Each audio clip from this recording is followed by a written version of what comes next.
जय हिंद दोस्तों। कैसे हैं आप लोग। मैं अरुण कुशवाहा आप सभी लोगों का स्टूडेंट टीचर एकेडमी पे स्वागत करता हूं। तो आइए आज की चर्चा को प्रारंभ करते हैं। साथियों, थंबनेल देखकर तो आप समझ ही गए होंगे कि आज क्या बातें करने वाले हैं। हम लोग डायरेक्ट सिलेबस पर क्यों नहीं गए, इसकी एक बड़ी ठोस वजह है। अच्छा देखिए, इस चैनल पर हम लोग जो कुछ भी करेंगे वो एकदम कट टू कट सिलेबस के दायरे के अंतर्गत ही करेंगे। तो फिर इस दूसरी वीडियो के रूप में ये टॉपिक क्यों? हो सकता है ये विचार किसी के दिमाग में आ जाए, तो मैं आपको ये स्पष्ट कर दूं कि ये टॉपिक भी हमारे सिलेबस के दायरे के अंतर्गत ही है। क्योंकि एक टीचर बनकर आप जो करने जा रहे हैं उसका कैनवास कितना बड़ा है, और एक टीचर अपने धैर्य की कूंची से उस पर क्या क्या रच सकता है, इस पर तो एक चर्चा होनी ही चाहिए। तो सवाल यह है कि आखिरकार एक टीचर होना क्या होता है और एक बच्चे की जिंदगी में उसके टीचर का क्या महत्व होता है। देखिए, हर माँ बाप के लिए उसका बच्चा बड़ा अनमोल होता है। वो अपने बच्चे को रोता हुआ बर्दाश्त नहीं कर पाते, तो फिर अपने बच्चे को रोता हुआ कहीं छोड़कर जाने का तो सवाल ही नहीं पैदा होता। क्योंकि हर माँ बाप को यह लगता है कि अपने बच्चे का जितना बेहतर ख्याल वो रख सकते हैं कोई भी दूसरा नहीं रख सकता। लेकिन इसका एक अपवाद भी है। वो कोई प्राथमिक कक्षाओं का टीचर ही होता है जिसके पास हर माँ बाप एक दिन अपना रोता हुआ बच्चा सौंप कर जाते हैं। क्योंकि ये बात दुनिया के सभी माँ बाप जानते हैं कि वो अपने बच्चों के लिए चाहे तो और सब कुछ कर सकते हैं, लेकिन उसके भविष्य को आकार नहीं दे सकते। ये सामर्थ्य या तो नियति के हाथों में है या तो किसी टीचर के हाथों में है। और ये बात आज पहली बार मैं आपके सामने खड़ा होकर नहीं कह रहा हूं। आज से बरसों बरस पहले इस भारत देश के सबसे तार्किक महामानव संत ने हम लोगों को यह बात समझाई थी कि गुरु गोविंद दो खड़े काके लागू पाए, बलिहारी गुरु आपनो गोविंद दियो बताए। भारतीय सनातन परंपरा भी हमें यही बात समझाती है कि गुरु ब्रह्मा, गुरु विष्णु, गुरु देवो महेश्वर, गुरु साक्षात पर ब्रह्म, तस्मै श्री गुरुवे नमः। गुरु को साक्षात पर ब्रह्म माना गया है भारतीय सनातन परंपरा में। इतना वैल्यू, इतना महत्व। और अगर आप मुझसे इसकी वजह पूछें तो इसकी वजह सिर्फ एक ही है कि वो कोई प्राथमिक कक्षाओं का टीचर ही होता है जो इन अबोध बालकों के हाथों में ये अंक और अक्षर रूपी अस्त्र शस्त्र कुछ इस जज्बे के साथ सौंपता है कि ये नौनिहाल एक दिन सूरवीर बनकर कमाल कर जाते हैं। आज ये दुनिया जैसी भी है वो इन्हीं टीचरों के मेहनत के बूते है। और मुझे ये बात स्वीकार करने में कतई कोई गुरेज नहीं है। इस दिखती हुई दुनिया के अप्रत्यक्ष रचनाकार हमारे टीचर्स ही हैं। आप विचार करके देखिए, इस देश की संसद जहां पर एक एक सीट पाने के लिए लोग इतना लालायित रहते हैं, वो संसद नियम बना सकती है, तरीके सुझा सकती है, लेकिन उसका पालन कैसे करना है, जेल जाने के डर से या स्वेच्छा से, ये समाज में रहने वाला नागरिक तय करता है। और एक टीचर वो रचनाकार है जो समाज में रहने वाले इन नागरिकों को गढ़ता है। इसीलिए टीचर को हर समाज में रीढ़ की हड्डी माना जाता है, क्योंकि एक टीचर अपने पुरुषार्थ से उस समाज में रहने वाले हर एक बच्चे को एक जिम्मेदार नागरिक के रूप में परिवर्तित कर सकता है। और यही जिम्मेदार नागरिक आने वाले वक्त में अपने देश के लिए हाथ और पैर बनते हैं। बेशक सरकारें बहुत सामर्थ्यवान हैं और वो बड़े बड़े एरिया में फैले हुए बड़े बड़े संस्थान बनवा सकती हैं।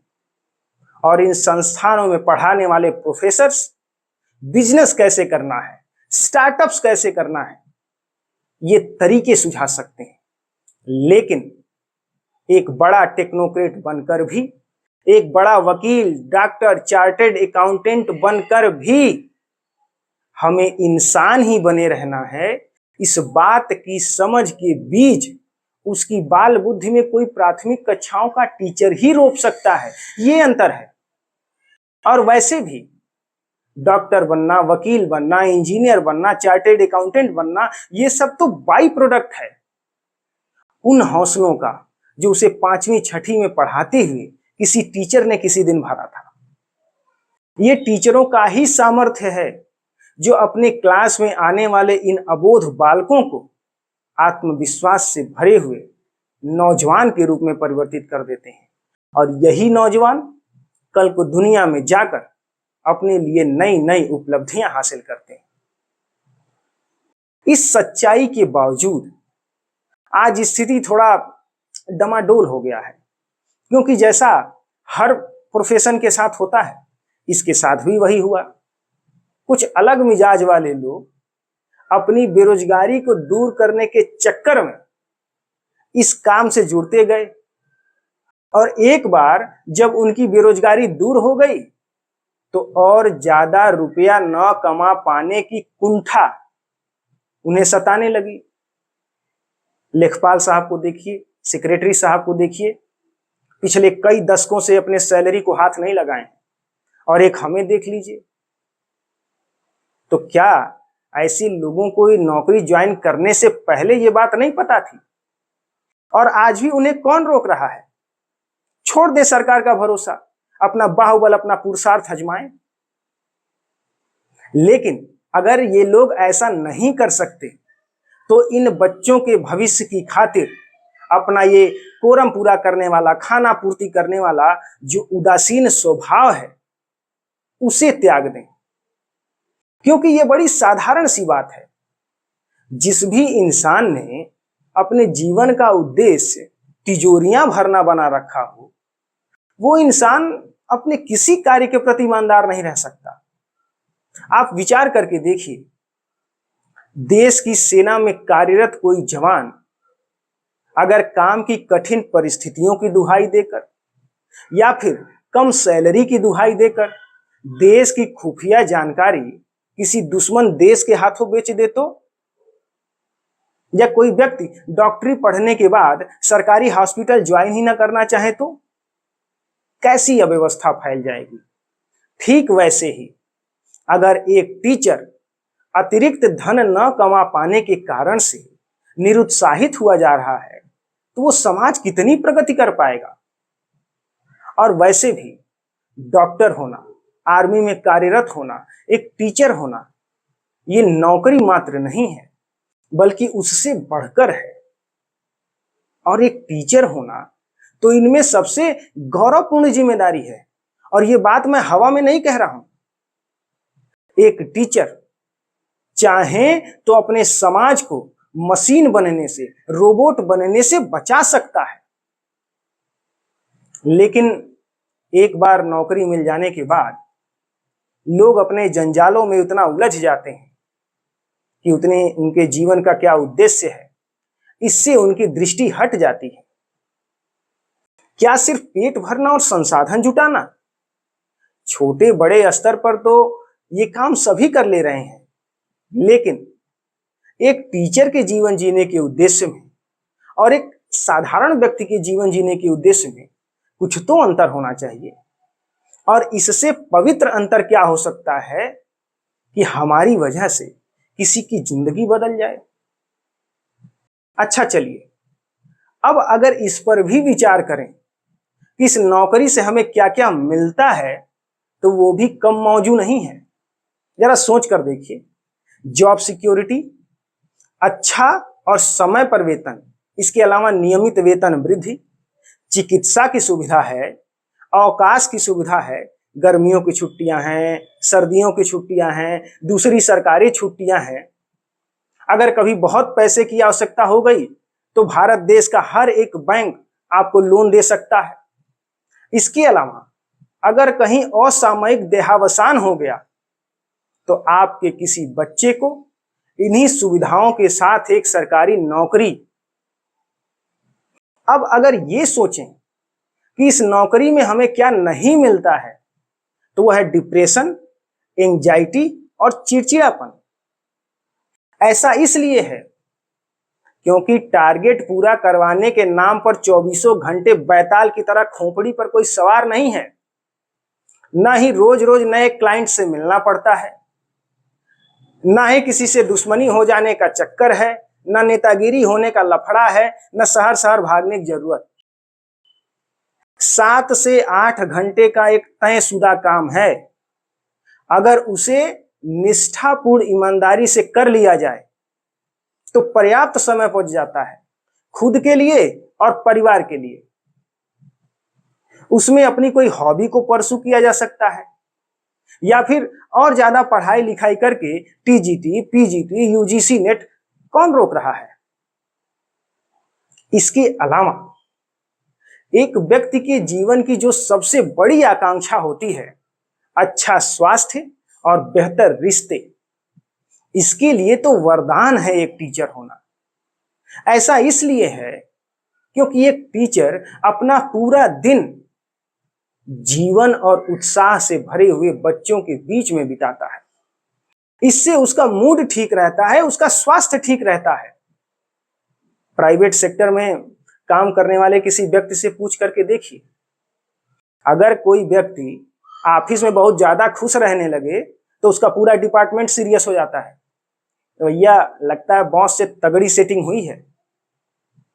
लेकिन वहीं पर एक टीचर विद्यालय में खुश रहने लगे तो उसका पूरा क्लास खिलखिला उठता है। ये अंतर है। लेकिन अगर एक टीचर इन बातों को समझे ही नहीं तो उसमें टीचर वाली बात ही नहीं आ पाती। मैंने ऐसे कई टीचरों को देखा है जिन्होंने आखिरी बार कुछ सीखने की नियत से किताब तब उठाया था जब वो टीचर बनने की तैयारी कर रहे थे। तब से लेकर आज तक की स्थिति यह है कि मसी कागज छुयो नहीं, कलम न गहयो हाथ। अपने आप को कभी अपडेट किया ही नहीं। ऐसे मुर्दा आदमी के पास किसी भी काम को बोरिंग बना देने का एक खास हुनर होता है। और सबसे ज्यादा यही टीचर्स आजकल के बच्चों के बारे में शिकायतें करते फिरते हैं कि भैया जमाना बदल गया है, आजकल के बच्चे तो बात ही नहीं मानते। पूरा विद्यालय ये बात जानता है कि ऐसे टीचर स्कूल आने का नाम करने के लिए ही स्कूल आते हैं और क्लास में पढ़ाने का नाम करने के लिए पढ़ाने जाते हैं। वरना ऐसा नहीं हो सकता कि कोई टीचर मेहनत से पढ़ाता हो, ईमानदारी से पढ़ाता हो और किसी बच्चे कुछ कह दे तो वो बच्चा रिएक्ट कर जाए, बल्कि वो बच्चा ग्लानि से डूब जाएगा। क्योंकि न सिर्फ वो बच्चा बल्कि पूरा क्लास ये बात जानता है कि कौन सा टीचर किस नियति से कोई बात कह रहा है। और मुझे लगता है ऐसे ही महानुभावों की वजह से हमारे देश में आज टीचरों के 3 या यूं कहिए 4 वर्ग हो गए हैं। पहला है गुस्सैल प्रवृत्ति के टीचर और इनके जीवन का मूल मंत्र है जैसा मैं कहता हूं वैसा करो। दूसरे हैं लोकतांत्रिक प्रवृत्ति के टीचर और इनके जीवन का मूल मंत्र है वो सबका साथ और सबका विकास वाली बात। ये न सिर्फ बच्चों को अपनी बातें बताते हैं बल्कि उनकी बातों को सुनते भी हैं, उनके साथ मिलजुल कर काम करते हैं। ये बच्चों के सबसे फेवरेट टीचर होते हैं। और तीसरा है लापरवाह प्रवृत्ति के टीचर। इनकी संख्या थोड़ी ज्यादा है और इनके जीवन का मूल मंत्र है बच्चे चाहे जो करें हमें फर्क नहीं पड़ता। बस आप ऐसे टीचरों का गली मोहल्ले चौराहे स्कूल जहां पर भी ये मिलें जोरदार ढंग से प्रणाम करिए, उसके बाद चमत्कार देखिए। आपसे कोई गलती हो जाएगी, आपको बचा लेंगे। कोई काम पूरा न करके आने का कोई बहाना बनाइए, मान लेंगे। कभी भी कहीं जाने की छुट्टी मांग लीजिए, दे देंगे। इनका पूरा क्लास मछली बाजार बना हुआ है, बरामदे में बैठ के राजनीति की चर्चा कर रहे हैं, कोई फर्क नहीं पड़ता। कुल मिलाकर ये बेपरवाह किस्म के होते हैं। और बेशक चौथे वर्ग में ऐसे टीचरों को रख सकते हैं जो अलग अलग अनुपातों में इन तीनों के मिश्रण होंगे। और मुझे इस बात का पूरा यकीन है कि अगर इन सभी टीचरों से पूछा जाए कि एक अच्छा टीचर होना क्या होता है, तो ये बात इन सभी को पता होगी। बावजूद इसके बर्ताव ऐसा है। लेकिन अगर आप मुझसे पूछिए कि एक बेहतर टीचर होना क्या होता है, तो किसी भी टीचर की काबिलियत का अंदाजा इस बात से नहीं लगाया जाना चाहिए कि उसने अपने क्लास में कितना ज्यादा याद करवा दिया है या फिर उसके पढ़ाए हुए विद्यार्थी परीक्षा में कितना ज्यादा नंबर लेके आते हैं। बल्कि एक टीचर की योग्यता का पैमाना यह है कि अगर वो क्लास में कोई टॉपिक पढ़ा रहा है और कोई छोटी सी बात किसी बच्चे को नहीं समझ आ रही और वो बार बार उसे पूछ रहा है, तो ऐसी परिस्थिति में वो टीचर उस बच्चे के साथ डील कैसे करता है। एक टीचर उस खिड़की के समान होता है जिससे बच्चा इस दुनिया को देखता है और समझता है। ये बात मन में रखकर ही उस बच्चे के साथ व्यवहार होना चाहिए, क्योंकि अगर कोई सवाल न बता पाने की वजह से या बार बार क्वेश्चन पूछने की वजह से कोई टीचर किसी बच्चे को डांट करके क्लास में बिठा देता है, तो जाने अनजाने वो टीचर अपने क्लास में एक दब्बू किस्म का व्यक्ति तैयार कर रहा होता है, जो कल को जब नौकरी करने जाएगा तो वहां पर भी अपने बॉसेस से, अपने सीनियर्स से डर डर कर नौकरी करेगा। अपने हक की बात भी नहीं कह पाएगा, क्योंकि क्लास में उसको बेइज्जती का डर था और ऑफिस में उसको नौकरी जाने का डर है।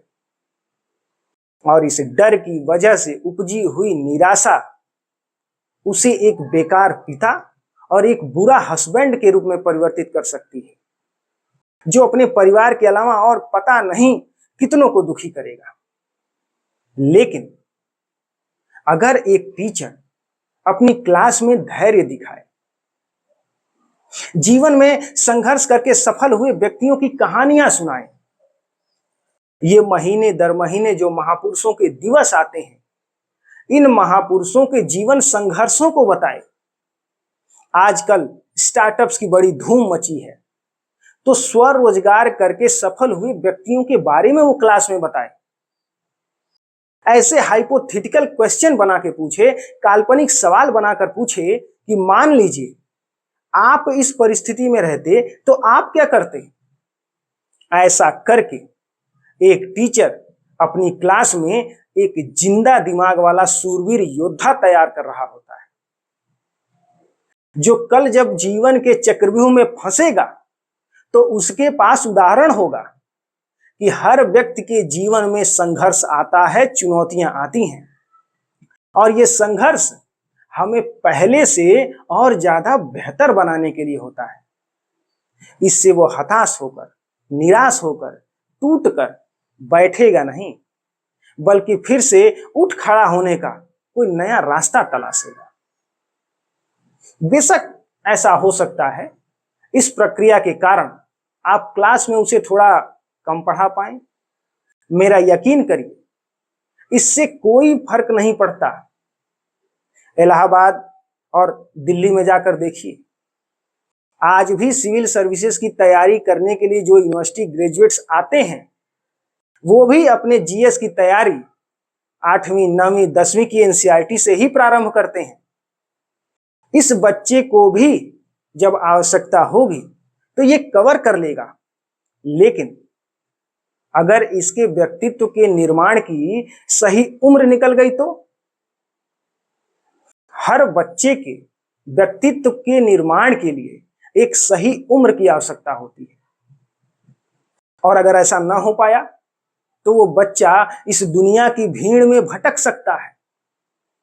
और अगर कहीं वो भटक कर कुमार्ग पर चला गया तो इस बात का खामियाजा न सिर्फ उसका परिवार बल्कि ये पूरा समाज भुगतेगा।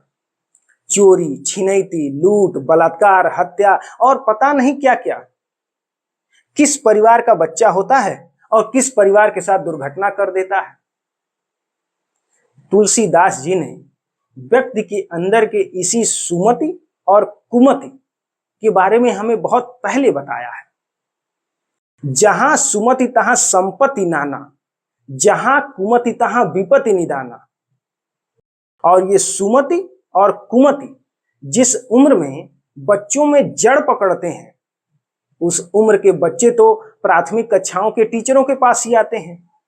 इसीलिए इन टीचरों को भगवान का रूप कहा जाता है। समाज में इनकी इतनी इज्जत है। जब आपका भी चयन हो जाएगा तो आप भी किसी दिन बरामदे में चेयर लगा के बैठ के अपने चारों तरफ देखिएगा। आपको ऐसे बहुत से विद्यार्थी नजर आएंगे जिनका इस पूरी सृष्टि में ईश्वर के सिवा और कोई नहीं है, क्योंकि उनकी गरीबी ने और समाज ने अपने अपने हिस्से से उनका किस्मत पहले ही लिख दिया है।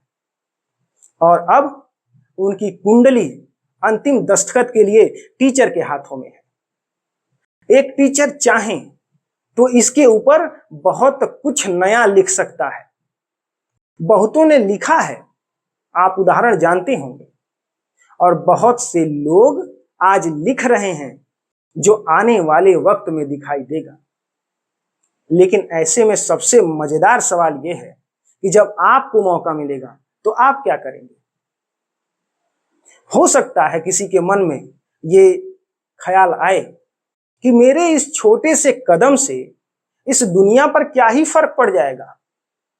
बिल्कुल, किसी भी व्यक्ति के किसी कदम से इस दुनिया पर क्या फर्क पड़ेगा ये तो कोई नहीं बता सकता। लेकिन इस दुनिया पर कोई फर्क पड़े या ना पड़े, उस बच्चे की पूरी दुनिया बदल जाएगी। वो क्या से क्या हो सकता है। और अगर वो बहुत ज्यादा सफल ना भी हुआ तब भी अपने बच्चों को, अपने परिवार को आपकी कहानियां सुनाएगा। और अगर कहीं वो सफल हो गया तो ये पूरा समाज अपने बच्चों को आपकी कहानियां सुनाएगा।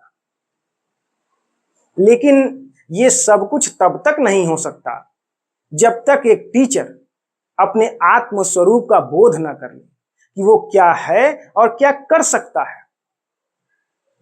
एक टीचर की चाल में राष्ट्र निर्माता होने का कॉन्फिडेंस होना चाहिए।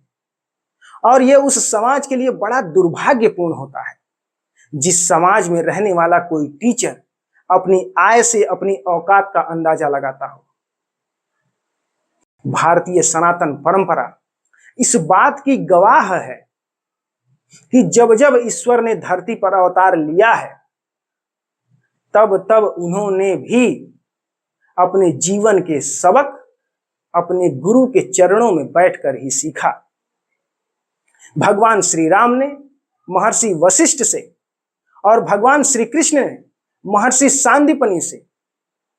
और अगर आज आप भी शिक्षा देने का कार्य कर रहे हैं या फिर उस कार्य से जुड़ने का प्रयास कर रहे हैं तो आप भी उन्हीं पूजनीय गुरुओं की महान परंपरा की एक कड़ी हैं या कड़ी बनने वाले हैं, जिनके दरवाजे पर इंसान ही नहीं देवता भी सीखने को आए। एक टीचर के अंदर इस बात की ठसक होनी चाहिए कि अगर वो चाह ले तो अपने विद्यार्थियों को इतना सामर्थ्यवान बना सकता है कि वो न सिर्फ अपने जीवन के बल्कि दूसरों के जीवन के भी महाभारत को सुलझा सके। कि अगर वो चाह ले तो अपने विद्यार्थियों को इतना मर्यादित बना सकता है कि अगर उनका सब कुछ छिन जाए तब भी वो मर्यादापूर्ण आचरण कर सके। तो आप सभी को बहुत बहुत बधाई कि आप एक बहुत ही उद्देश्यपूर्ण कार्य को अपने जीवन से जोड़ने का प्रयास कर रहे हैं और ये चैनल आपके इसी प्रयास में सहयोग देने का एक छोटा सा कदम है। आने वाली क्लासेस में हम लोग इसी प्रयास के पथ पर आगे बढ़ेंगे और जो अगली वीडियो है उसमें हम लोग CTET के सिलेबस को विस्तार से समझने का प्रयास करेंगे। तो आज के लिए बस यहीं तक, मिलते हैं अगली क्लास में, तब तक के लिए जय हिंद।